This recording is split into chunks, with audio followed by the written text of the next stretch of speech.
साथियों नमस्कार। गांधी जयंती बीत गई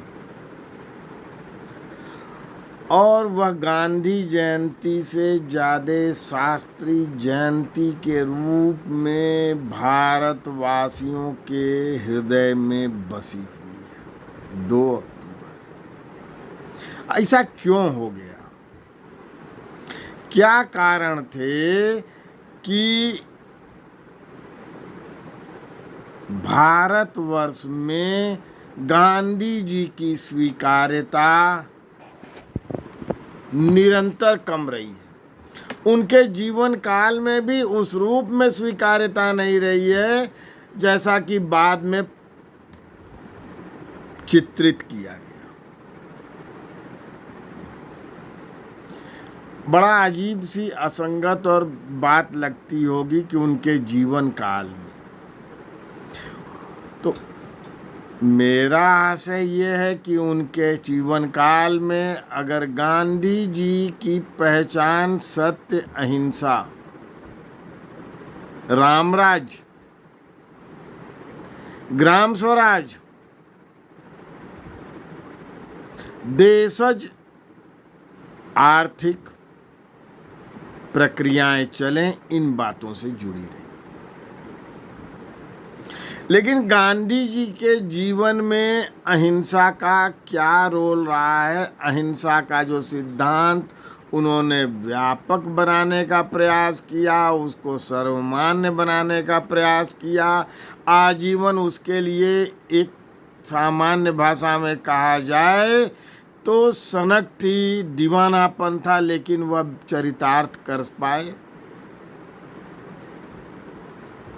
मोपला में जो नरसंहार हुआ, खलीफा आंदोलन का साथ देने के कारण वह गांधी जी के आह्वान पर हिंदुओं ने भी साथ दिया और उसका दुष्परिणाम हुआ। 10,000 से अधिक हिंदुओं को काटा गया, औरतों से बलात्कार किया गया, पेट फाड़ के बच्चों को निकाल के मार दिया गया।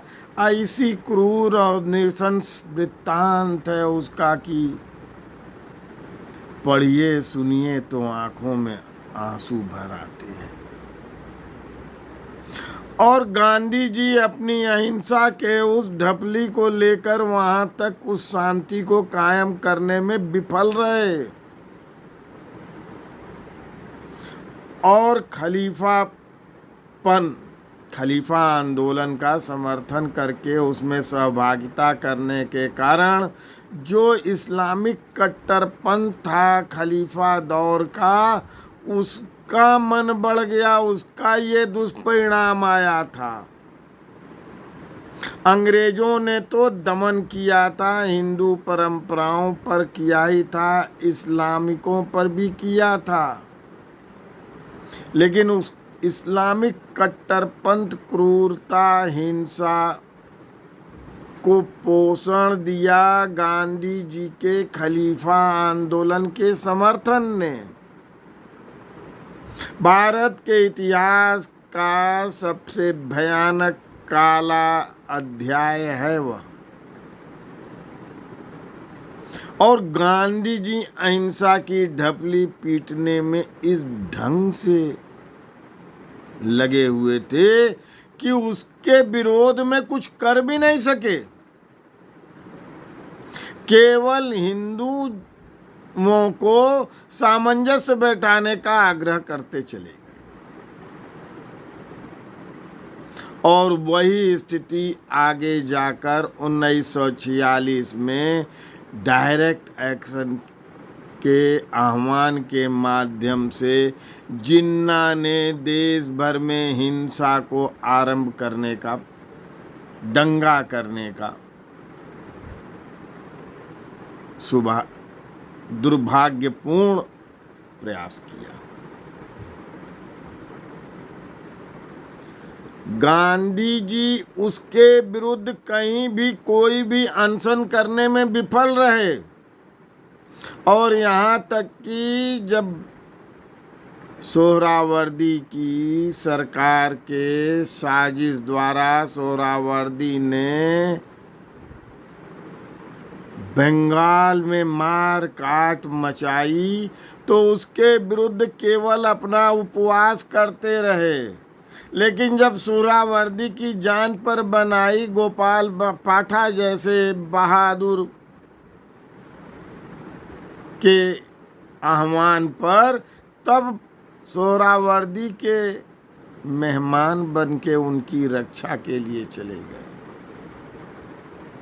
तो यह जो दिखता है, उसके बाद भी अहिंसा के पुजारी बने रहे, तो यह दिखता है। और अहिंसा के मंत्र हिंदुओं को बताते रहे कि आप जान दे दीजिए लेकिन विरोध मत कीजिए। जब पाकिस्तान से विभाजन के दौर में लाशें या मारे काटे गए, नृशंस हत्या के शिकार हुए लोग भारत आ रहे थे, वहाँ की जो कुछ परिस्थितियाँ बता रहे थे, तो गांधी जी कहा करते थे, आप भागे क्यों? यह कायरता है। जहाँ थे वहीं पर अहिंसा, उपवास, सत्याग्रह का पालन करते और जान न्यौछावर कर देते, तो वह मुझे अच्छा लगता। स्त्रियों बच्चियों के साथ हो रहे बलात्कारों पर कोई संवेदनशीलता गांधी जी ने नहीं दिखाई तत्काल कोई भी, क्योंकि वह तो विभाजन अखंड भारत का ही हिस्सा था। उस पर कोई ऐसी संवेदनशीलता नहीं दिखाई, कहीं कोई उपवास नहीं किया, कहीं कोई सत्याग्रह नहीं किया, कहीं आमरण अनशन नहीं किया कि अगर ये हिंसाएं हो रही हैं तो इसको रोका जाए, अन्यथा मैं आमरण अनशन करूंगा। यह कहा भी उन्होंने कि मैं पाकिस्तान की यात्रा करूंगा, लेकिन पाकिस्तान की यात्रा करने नहीं गए। तो क्या गांधी जी अहिंसा के सनक में हिंसावादियों के सामने, नरभक्षी प्रकृति के सामने हिंदुओं को बलि का बकरा बना रहे थे?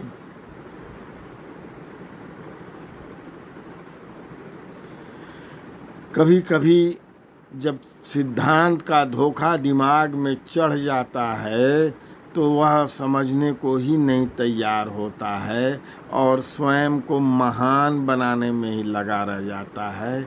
जैसे कि स्टालिन मार्क्सवाद की स्थापना के लिए उन सिद्धांतों पर अड़ियाने के चक्कर में, कम्युनिज्म को आगे ले जाने के चक्कर में लाखों लोगों की उसने हत्या कर दिया रूस में। ऐसे ही अपने अहिंसा के प्रतिपादन के चक्कर में लाखों लोगों की हत्या होने दिया गांधी जी ने, और काल्पनिक रूप से अहिंसा के माध्यम से शांति स्थापना की कल्पना करते रहे, और जो उनको मानते थे उन्हीं को धोखा देते रहे। सत्यवाद का जो धोखा उन्होंने दिया, वह पिछली शताब्दी का सबसे बड़ा अगर भयानक असत्य कोई है तो ये कि गांधी जी का पूरे देश को आश्वासन कि भारत का विभाजन मेरी लाश पर होगा, और यह इतना बड़ा आश्वासन था चूंकि हिंदू जनमानस व्यापक रूप से उनको मानता था, उनका अनुपालन करता था, और उसी में वो धोखे का भी शिकार हो गया। जो लाहौर, कराची, सिंध और उधर के पंजाबी हिस्सों में हिंदुओं को यह भ्रम रह गया कि विभाजन नहीं होगा। गांधी बाबा ने कहा है,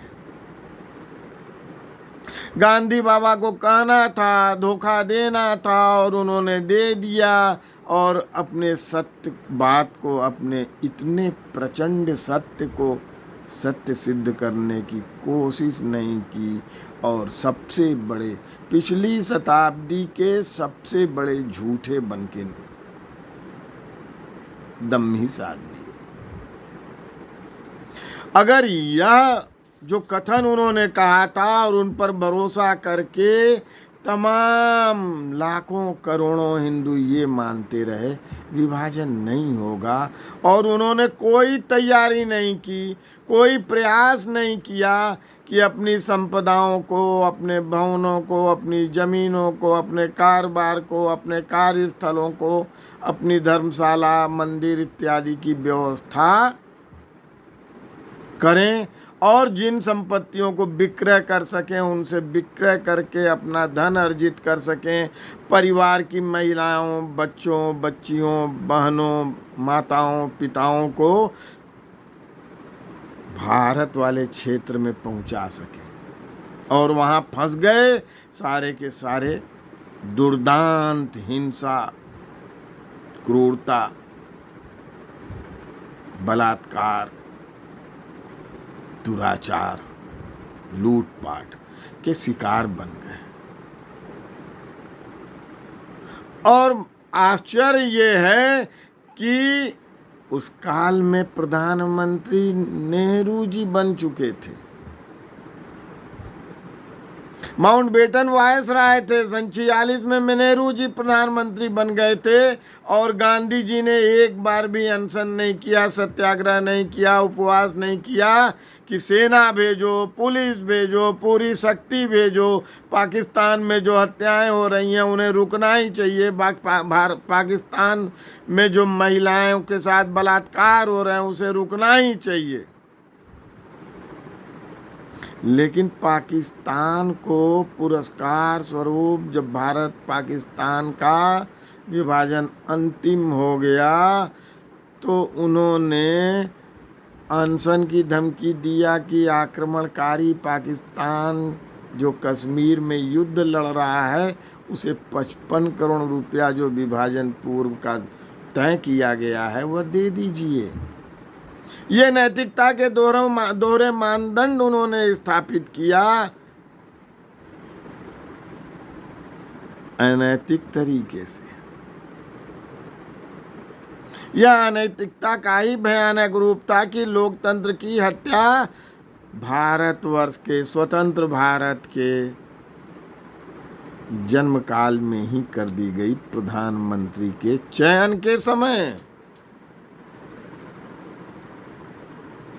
यह बातें हमें कब विचार करनी है। विश्लेषण तो आवश्यक है। गांधी जी का राम राज्य क्या कभी किसी इस्लामी ने मांगा? अगर माना होता, गांधी जी ने माना होता, कांग्रेस ने माना होता, तो हमें अपने पूजनीय रामचंद्र जी के जन्म स्थान के लिए मोदी जी की प्रतीक्षा न करनी पड़ी होती।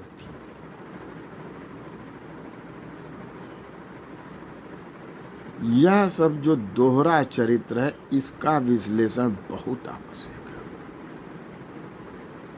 सब कुछ गांधी वाङ्मय जिसे भारत सरकार ने कांग्रेसी शासन के दौरान प्रकाशित किया है उसमें गांधी जी के दोहरे चरित्र को, दोहरेपन को विस्तार से स्वयं गांधी जी के लिखित साहित्य, लिखित लेखों के माध्यम से आप देख सकते हैं। और जब यह सब आप देखेंगे तब आप समझ पाएंगे हिंदू मुसलमान का विवाद क्या है। मजहब नहीं रखता बैर आपस में, सिखाता नहीं है। गंगा जमुनी तहजीब क्या है, भाईचारा क्या है, इन सब से आपकी आंखें फटी की फटी रह जाएंगी। गांधी जी बहुत बार स्वीकार भी करते हैं कि ये गलत हुआ है, मोपला में गलत हुआ, वहाँ जो हिंसा हुई वो गलत हुई, लेकिन सार्वजनिक छवि बनाने के चक्कर में वह दोहरा चरित्र अपनाए रह जाते हैं और उसका खामियाजा विभाजन के उपरांत भी भारत भुगत रहा है। गांधी जी को केवल यह कह देना सत्य और अहिंसा के पुजारी, कहने के पहले पढ़ना जरूरी है। और यह जो पिछला दौर बीता है, इसमें सर्वाधिक प्रभावशाली गांधी जी हैं। गांधी जी विशिष्टतम हैं सर्व, लेकिन विकारग्रस्तता भी उतनी ही है जितनी उनकी श्रेष्ठता है। यह एक बहुत बड़ी जटिलता है। इसको समझे बिना गांधी को समझना मुश्किल है। जितनी ऊंचाई है उतनी ही नीचाई है।